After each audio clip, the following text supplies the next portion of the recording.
डर किस बात की?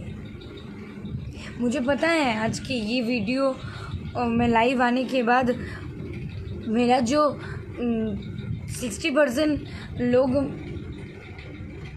नेगेटिव बोलते थे, आज के बाद 80% लोग बोलेंगे, हो सके 90%। मैं बहुत डिसाइड करने के बाद जाके मैं लाइव आई हूँ।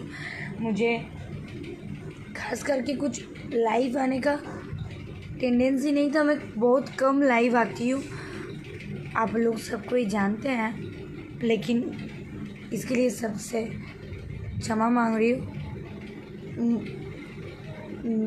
कम समय में सब लोग ने बोला, सब जगह से मैसेज आया कि कुछ भी है, आप लोग पर्सनली आप किसी को पर्सनली नहीं बोलना चाहते हो तो आपकी मन की बात आप अपने फ्रेंड के साथ आके शेयर कर सकते हो।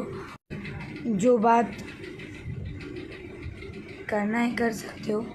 तो मन करता है ना कि इंडस्ट्री छोड़ दूँ।